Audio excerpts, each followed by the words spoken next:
Welcome students. परसों जो आपका पेपर हुआ है 10th क्लास का हिंदी का बोर्ड का 10th क्लास का जो बोर्ड पेपर है उसका 20 सेट हम सॉल्व कर रहे हैं। इसमें हिंदी के लेक्चरर जो स्पेशलिस्ट है उसकी सहायता ली गई है और इस पेपर में जो ऑप्शन टाइप प्रश्न हमें आपको छोटी सी वीडियो में करवाए जाएंगे। तो अपना ऑप्शन टाइप प्रश्न जिस बच्चे ने मिलाने वो वीडियो देख सकते हैं। तो देखिए इस वीडियो में जिसमें पहला प्रश्न है उनका हम सॉल्यूशन कर रहे हैं। पहला व्याकरण पर आधारित प्रश्न पूछे गए हैं। इनमें से पहला प्रश्न पूछा गया निम्नलिखित में निश्चयवाचक सर्वनाम के उदाहरण छांट कर लिखिए। तो इसमें कौन क्या कुछ कौन कुछ क्या ये तीनों प्रश्नवाचक हैं। इस ये निश्चयवाचक है। अपना मैं मेरा ये निजवाचक है। यह भी निश्चयवाचक है। जिसकी ये किस प्रश्नवाचक है। तो आपका निश्चयवाचक में दो ही आए। इसमें दोनों में कौन कौन से हैं वो दोनों आपने लिखने हैं। एक तो इस ये लिखना आपने और एक ये है लिखना। ये आपका पहला प्रश्न का उत्तर था क का। पहले का ख है निम्नलिखित में से शब्द प्रत्यय नहीं है। गुणवान में प्रत्यय है आन और दूसरे में इकहरा। इसमें पहले में वान हो गया, दूसरे में हरा हो गया, तीसरे में आ हो गया, चौथा दुबला। इसमें दू प्रत्यय है, सॉरी प्रत्यय नहीं है, दू उपसर्ग है। तो इसलिए हमारा उत्तर रहेगा चौथा। तो फोर्थ हम टिक मारेंगे। इसमें पूछे कि प्रत्यय उपसर्ग कौन सा नहीं है। तो उपसर्ग इनमें चौथा नहीं है, बाकी उपसर्ग है समय। रसोई में सेब रखे हैं मीठे हैं इन्हें इधर ले आओ। इन वाक्यों का सरल वाक्य बनाना है। तो रसोई में रखे सेब इधर ले आओ क्योंकि वे मीठे हैं। ये प्रश्न हमारा संयुक्त वाक्य इसलिए नहीं हो सकता सरल वाक्य। रसोई में जो सेब रखे हुए इधर ले आओ ये भी संयुक्त वाक्य है। तीसरा जो रसोई में जाओ और सेब इधर ले आओ ये मिश्रित वाक्य है। और चौथा है आपका रसोई में रखे मीठे सेब इधर ले आओ ये हमारा सरल वाक्य है। तो हम चौथे को टिक मार्क करेंगे और आगे चलेंगे। अगला प्रश्न आपका समास के विभिन्न विकल्प हैं, इनमें बताने आपने कौन सा सही है। अव्ययभाव समास अजन्म ये बता कि इसके साथ मिलान करना है कौन कौन से ठीक है आपने चारों में से। ये आपका ठीक है। द्विगु समास चंद्रमुख ये आपका ठीक नहीं है। और तत्पुरुष समास राखर्च ये आपका ठीक है। कर्मधारय लालमणि ये भी ठीक है। तो आपका इसमें देखो दूसरा ठीक नहीं है, दूसरे को छोड़ के बाकी सारे ठीक हैं। तो इसलिए जिस ऑप्शन में पहले में 1 और 4 हैं इसमें 3 नहीं है, इसलिए हमारा ये ठीक नहीं हो सकता। दूसरे में 2 और 3 इसमें 2 आ गया इसलिए गलत है। तीसरे में 1 3 4 तीनों हैं ये ठीक है हमारा ऑप्शन। तो हमारा उत्तर रहेगा तीसरा। चौथा भी हमारा उत्तर ठीक नहीं है क्योंकि इसमें 2 आ गया। 2 उत्तर हमारा बनता ही नहीं है, 2 समास नहीं है। शख्स की विजय होती है इसमें हमने बताना था। अस्वस्थ नहीं आएगा, चोर नहीं आएगा, डरपोक नहीं आएगा, दुर्लभ आएगा इसमें। तो जो हमारा जो अगला क्वेश्चन है वो हमारा दुर्लभ है, इसका ऑप्शन उत्तर है। ये आपका ठीक है, आप मिलान कर सकते हैं। तो मित्र है या शत्रु जहाँ भी जाता है मेरे सामने दीवार खड़ी कर देता है। तो ये मुहावरा बनता है। तो इसमें डेरा डालता नहीं है, हवा में उड़ाता है नहीं है, त्योरियाँ चढ़ाता नहीं है, दीवार खड़ी कर देता है, ये है आपका। तो ये ऑप्शन आपका ठीक है। इसके बाद निम्नलिखित में से आप पर्यायवाची नहीं है वो बताना आपने। लक्ष्य ये तो संकल्प का पर्यायवाची है। समग्र नहीं है, प्रतिज्ञा है, प्रण है। तो इसका मतलब समग्र नहीं है, तो आपका उत्तर आ गया समग्र। इसके बाद अगला पर चलते हैं हम। निम्नलिखित को यथानिष्ठ को उत्तर दीजिए। ये आपने अपने थ्योरी कर लेना प्रश्न ये है, ये बता देते हैं आपका। तो देखिए संधि बतानी है पहले। जो संधि है आपकी वो कौन सी है। चौथे में चौथी है, पक्का कन्फर्म है आपको। पहले में चौथे में आपकी चौथी है तो पक्का विसर्ग संधि है। क्यों, तपोबल में तप जमा में बल होता है इसलिए ठीक है आपका। अब अगले और एक बार देखते हैं हम संशोधन और इनमें देखते हैं हमने कौन सा इनमें कौन सी ठीक है संधि आपकी। जो परोपकार है इसमें गुण संधि होती है। तो हम दूसरा किस में आएगा, तीसरे में आ जाएगा, मिल गया। और उसके बाद आपका संशोधन में व्यंजन संधि होती है। तो ये तीसरा ये पहले में चला जाएगा। बच गया एक, तो पहला और दूसरा बच गया। तो पहला बड़ा किस में आ जाएगा, दीर्घ संधि। किसी सारांश है इसमें दीर्घ संधि है। तो आप इसमें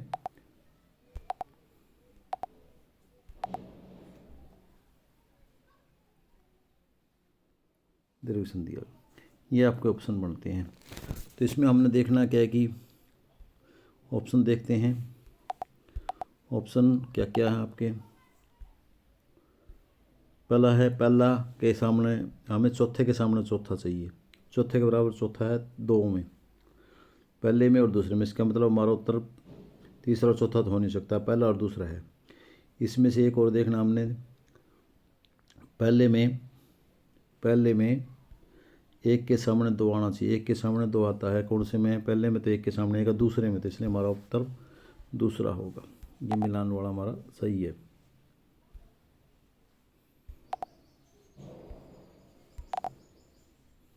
जो सेकंड है वो आपका उत्तर सही है। अगले पर चलते हैं। अगला प्रश्न ये आपने करने हैं, खुद ये लिखने हैं आपने, प्रश्न ने प्रस्ताव लिखना ही है, शायद आपने हिसाब से लिख लिए होंगे। आगे हमें सीधे भाग दो के, फसल को किसका सिमटा हुआ संकोच कहा गया है? सूरज की किरणों को, हवा की थिरकन को, नदियों के पानी को, उपरोक्त सभी को। हवा की थिरकन को कहा गया है, तो हमारा सेकंड ऑप्शन ठीक है। इसके बाद आगे चलिए आप। संगतकार कविता में किसी भूमिका के प्रधान निभाने का अभ्यास किया, जो केवल कर्म सफलता के लिए करते हैं, जो कीमत सफल होते हैं, जो समय का त्याग कर दूसरों का उदाहरण बनाते हैं, जो असफलता में भी सफलता को करने की हिम्मत रखते हैं। चौथा ऑप्शन सही है इसमें आपकी कविता के अनुसार और ऑक्सफोर्ड के अनुसार। उत्साह कविता में बादल के लिए क्या विशेषण प्रयुक्त हुआ? ललित हुआ है, घुंघराले भी बादल के लिए हुए हैं, काले भी हुए हैं, इसका मतलब उपयुक्त सभी हैं। आपका चौथा ऑप्शन उत्तर ठीक है। इसके बाद आपको उद्धव की तुलना गोपियों ने किससे की है? सही विकल्प चुनना आपने। जल में पड़े रहने से की है, जल में पड़ी रहने वाली तेल कागर से की है, कमल के पत्तों से भी की है, तेल की कागर से भी की है, गुड़ की चिपटी रहने चीटी से नहीं की, और कृष्ण की प्रीति निंदा पाउंड बोनस ये भी नहीं की। तो इसका मतलब ए और बी दोनों है हमारा। ए और बी ऑप्शन ढूंढ ले, इसमें से आप। ए पहला नहीं है, दूसरा में ए और बी है, तो हमारा उत्तर दूसरा होगा। दूसरे को आप करेंगे, दूसरे को आप टिक मार्क करेंगे।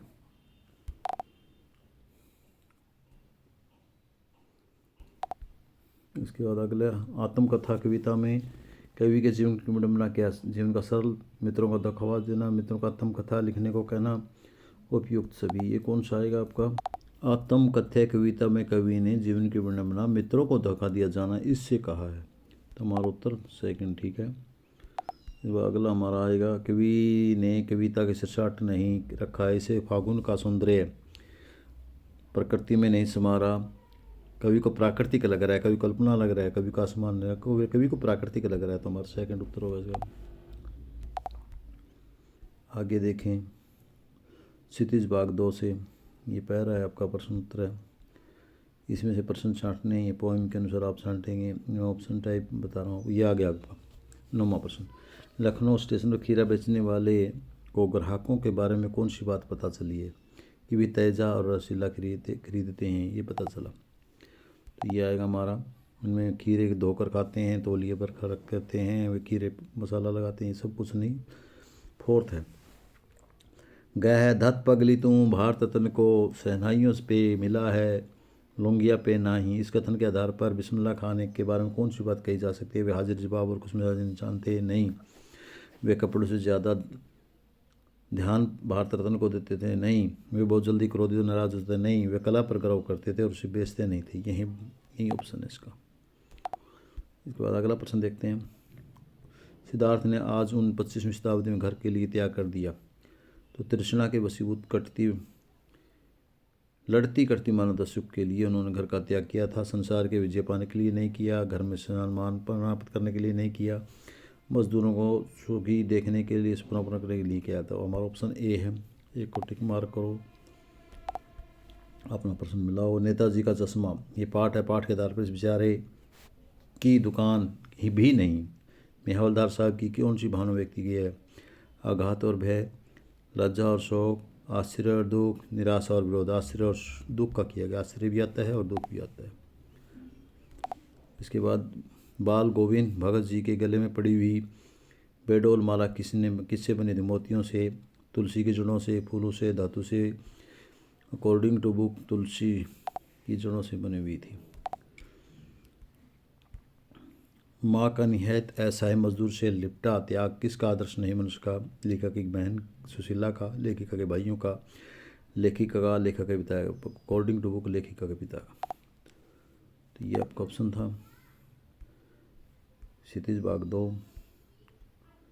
ये पहले में से प्रश्न उत्तर आपने देने, ये प्रश्न है, ये आपका दूसरे प्रश्न है, और ये